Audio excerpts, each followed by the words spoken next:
Hey there, happy holidays and almost happy new year. So, I had a little time to kill and I figured what I would do is something, and I guess this is kind of the final part of Indiana Jones. I know I finished this a long time ago, still great, still good, love it, play it, not all the time, but often enough for me to keep it, and I love it. So what I'm going to do, and a real big upgrade, and I've mentioned this before in my videos, to pinball machines, is add a subwoofer. Like this guy right here. Add a subwoofer. Stock speakers, stock everything.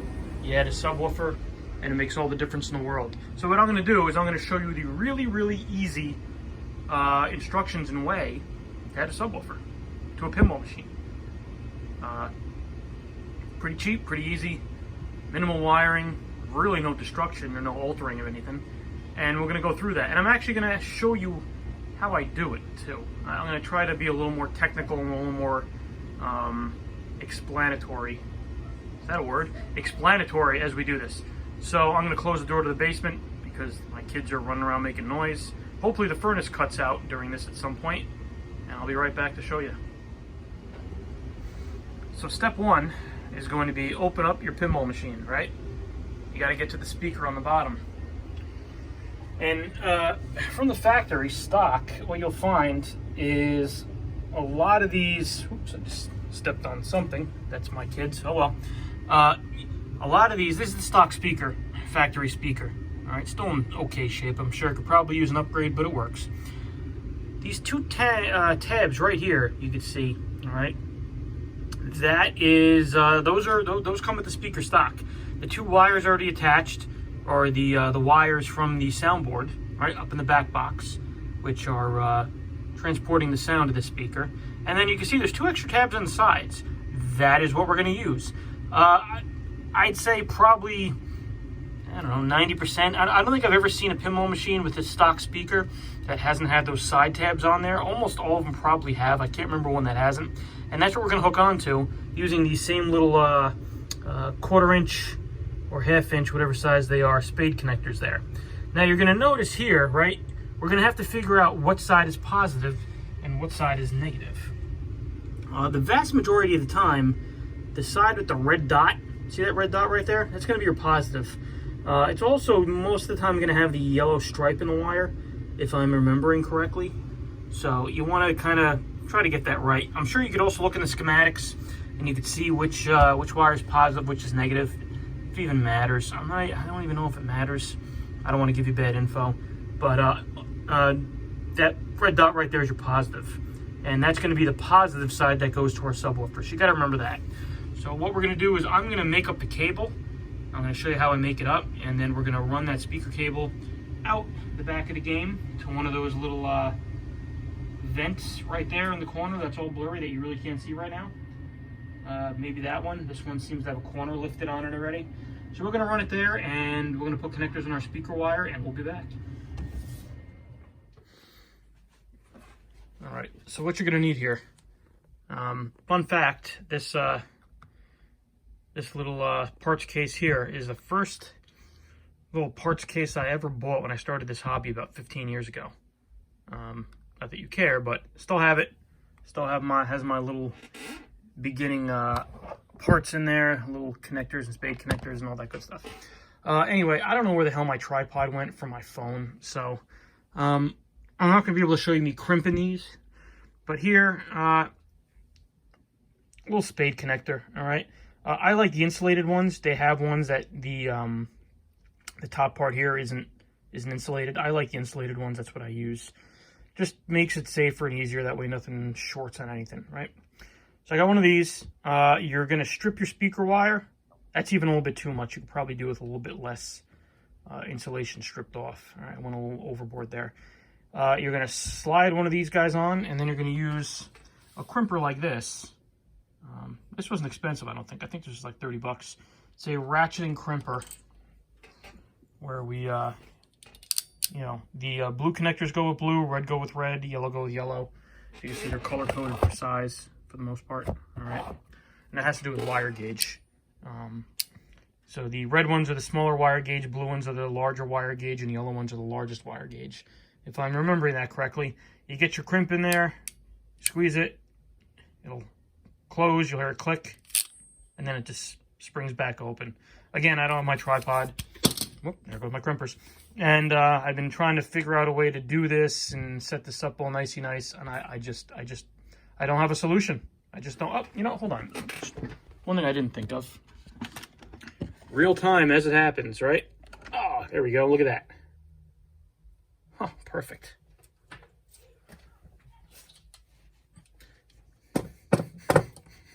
If there was a shantier made video, I'd like to see it. So anyway, here we go. Get our guy here, right? A little hole in there. We're gonna twist the copper part of our wire, you know, nice and tight so it goes in the hole easy. So many jokes, but it's a family show. It's gonna come to a stop right there. All right. You see, the main thing is, even though I stripped the wire a little bit too much, you just want to make sure there's no bare copper showing from behind the connector here. All right, everything's pretty much insulated and protected while it's in here like this, even if I did take too much copper off, but it'll be just fine. So now, you know, it's easier a lot of the time if you want to set this, right, in the tool first, the connector. Give it like a click or two so the connector doesn't go anywhere. Make sure we got our tip tight. Put it in here, wiggle it in, and then squeeze. Oh, you gotta have strong hands for this because it is hard to squeeze. And then once it clicks and it's done, and have a nice solid connection. Excuse me. You can see how it's flattened that out right there, right? And there you go. As far as speaker wire goes, like, listen, this is like $15 Amazon speaker wire. This is not fancy stuff here. One side has a white stripe on it, which is this side right here. That's the side we're going to use as our positive. Right, so the white stripe side is going to go with the positive in the machine on the speaker, and the white stripes other side is going to go on the positive side of the speaker on the sub.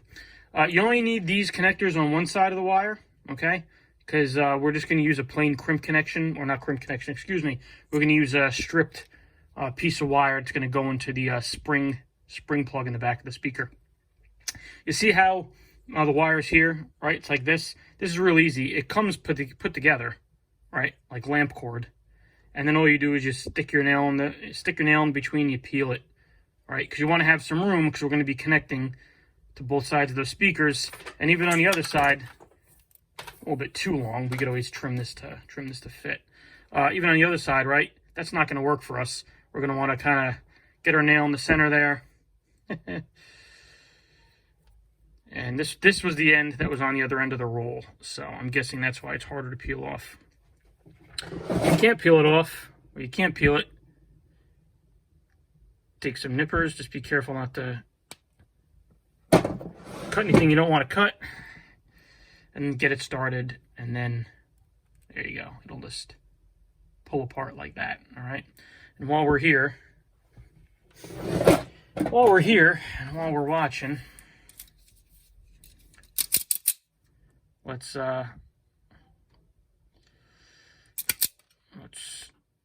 strip those, right? A little bit more on that one. The part where they go into the speaker, we can use a little bit more here too. The side of where they go into the speaker, you're going to want to take off a little bit more than usual. All right, usually when you're crimping a connector on, you want less. When you're backstabbing them, or you're putting them into a spring connector in the sub, you're going to want a little more. This is a good amount. And it looks like, see what I did right there, is I used the, I hit it with the crimper. I hit it with too small a gauge. I think I hit it with the 14 gauge instead of the 12 gauge. So it took some of the copper out. We don't want that. We want to leave as much copper in there as we can. So we're going to take the ends off these. And we're going to restrip those. It's very hard to do looking through the camera. I'd much rather do it. There we go. I'll look at what I'm doing real time. You guys can see it through the camera. All right, I almost did it again, see? There we go. See, now we kept Now we kept all the copper. Yeah, we got one little guy there. That's not a big deal. But we want to keep as much copper on that wire as we can, obviously, for obvious reasons. So we're going to take our ends here. Yes, I am in my pajamas, by the way. And we're going to take our ends here, and we're going to go hook this up, and I'll show you how we hook it up. Now we got to get this from under our toolbox without dropping the phone. There we go. I don't know if there's going to be enough light to see this. The best place to go when you're doing this is in almost all the machines. They have a vent on either corner, either far corner. 99% of the time, there's a crack in these vents, or they're missing, or the corner is lifted. This vent had a crack right through the middle of it. I just pushed the wire up through there. That's all I did. It's a great place to go. Remember, you want to put the side with these spade connectors into the cabinet, and you want to leave the side with the bare copper. Side of the bare copper you want to leave underneath the machine. And we're going to get these bins and everything out of here because, well, our subwoofer is going to go under here. So give me a minute to remove some of this stuff, and we'll go back in the machine. And we'll, you know what, we'll do this right now, right? Here we go. I wish I could find my tripod. All right, so now we got to go back here. See our speaker wire. Yeah, see if I can grab my speaker wire. I'm also fighting with pieces of plexiglass from my Neo Geo. You stay. Great, all right. So let's try to do this. I swear I'm going to win a cinematography award one day. James Cameron, eat your heart out. All right, here we go. Here we go. Here we go. Here we are. Here we go. Now, we are going to find our positive. And here he is. And this one right here with that white stripe. Keep your eye on the white stripe. Is that him? That's him. And we're going to stick this onto the connector with the red dot. There you go. Now, if it's a little loose, what you could do, this is a pretty good connection. I'm okay with that. You could always take a pair of pliers and just squish it down ever so slightly, because you see the way it hooks on. See the little tabs in there? You know, we're going to get a plier. We're going to get a pair of pliers and we're going to squish that down. Come along with me to the toolbox for the pliers. Oh.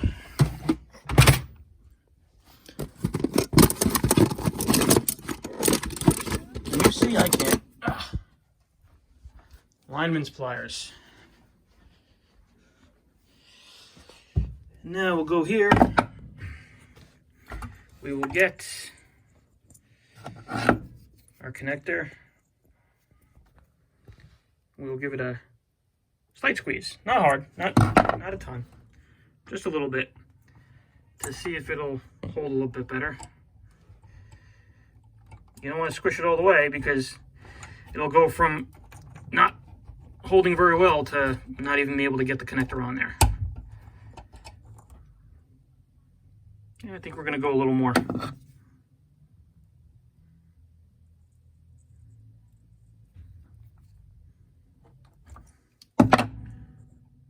That might be too much now. See? I should take my own advice. I just bent the tab on there. Let's try it one more time. I give a lot of credit to these guys who could do these videos and fix stuff and build nuclear reactors and do trigonometry in their head while they're filming. Because the thing you also want to make sure is that you obviously don't break that tab off, because that's just a little piece of metal. All right, that one went on good. Hopefully you saw that. Let's get our other guy here. He looks like he might need a squish too.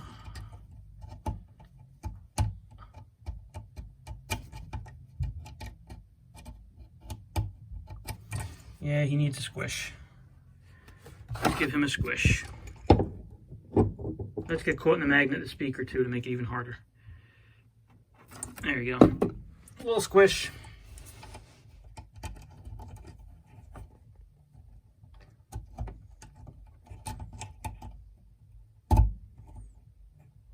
There you go.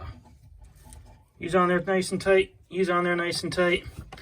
And I am happy right now. what we're going to do is, you know, I mean, if you want to make it neatsy, which I'm not going to do right now, you could stick some zip ties in there, you know, zip tie this so it doesn't catch on any other wires or any of the mechanicals in the cabinet. We're not going to do that. We're just going to kind of lay him under here, and we're going to pull some of the slack. Just be careful if you don't zip tie that and then you start pulling on it from the bottom of the cabinet. You don't pull these out. And as I'm saying this, I believe it's probably a good idea if well, you know what we'll do? Let's stick him under here. Number one, right? We can do that. And I'm actually going to stick a zip tie on there just for good measure. That way, if I'm yanking around, pulling around the bottom of the cabinet, I don't accidentally unplug these or one of them, and then I got to go and I got to put the play field up and everything. It's a big pain in the neck. So I'm going to cut away for that because I also have to open our speaker. So let me do all that good stuff and I'll come right back. All right, here we are behind the speaker. We have our sub plugged in. The model you want is the PSW10. Now 110 stands for 110 volts. These are great. These are actually really good subs. You can find them on Amazon for a deal. Once in a while, you used to be able to find them for 75 bucks. Usually they're $99.99. There's the made by Polk. There's the box. In my opinion, I think doing this, I've had the speakers. Wow, I'm Flipper Fidelity, and the other one, what's the other one? I forget what the other one is. I've had those speakers in machines before, and I still think bang for the buck and price-wise, adding a simple sub, to me, in my opinion, I'm no audiophile. Adding a simple sub sounds better to me. You know, what do I know though? So I have this plugged in, obviously, you know. I'm going to turn it off for now. You probably want to plug the wires in without the power on. I'm doing it with the power on. It's off, but it's still plugged in. And very simply, if I have enough room to show you, I will. You're going to find your positive with the white stripe that we talked about, right? And you're just going to, I don't have enough slack to show you. You're going to take this guy right here, speaker level input, right? Lift this guy up, stick him under there. The negative, lift this guy up, stick him under there. The interesting thing is you could use one of these with 2 games, believe it or not. I have this guy here. You can see there's a brown one behind those boxes hooked up to Whirlwind and Dracula. And technically speaking, I could have hooked this guy up to that one right there, but I figured, you know what, since I'm doing the video, I'll just open the speaker and I'll do it live. That way it has its own. So yeah, so all we're going to do is we're going to take those speaker wires, hook it up to there, turn it on. I just leave these on, basically. Adjust the volume. I found it's going to be personal preference.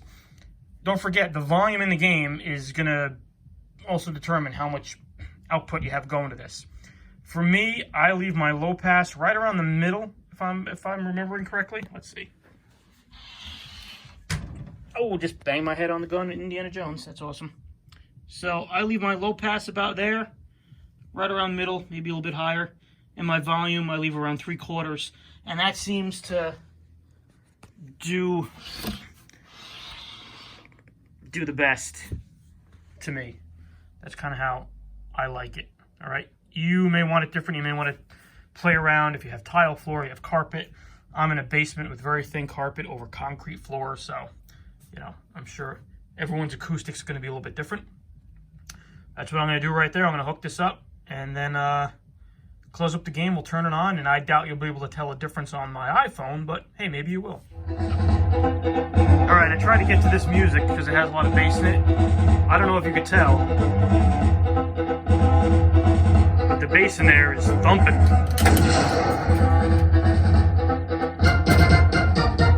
I keep telling you, you listen to me more than this number.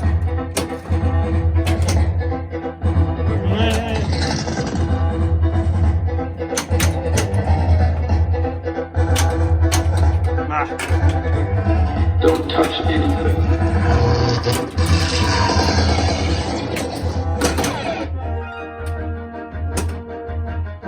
It just sounds so much better. The bass in the indie music.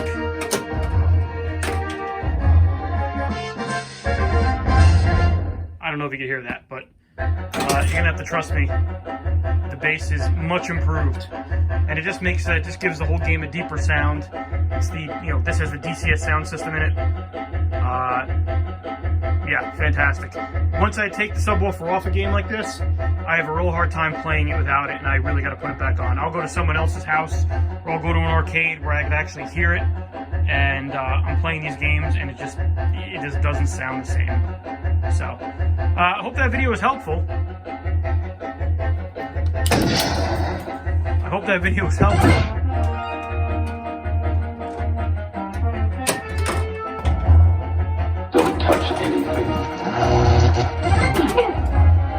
And if it was, hey, let me know. I'd like to make more of these, but sometimes I run out of great bass. I run out of stuff to do. So any suggestions, anything you want to see, anything you want me to cover, let me know. Right now my hunt is for a dartboard, believe it or not. One of those arachnid dartboards that we all played in college with the screens on it, the little the punch stuff.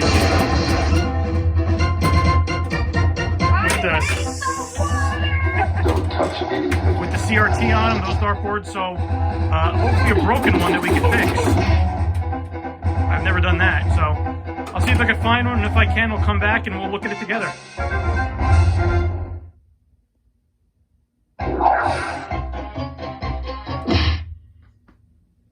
See you tomorrow, Indiana Jones. For now, thanks for watching. See you soon, hopefully.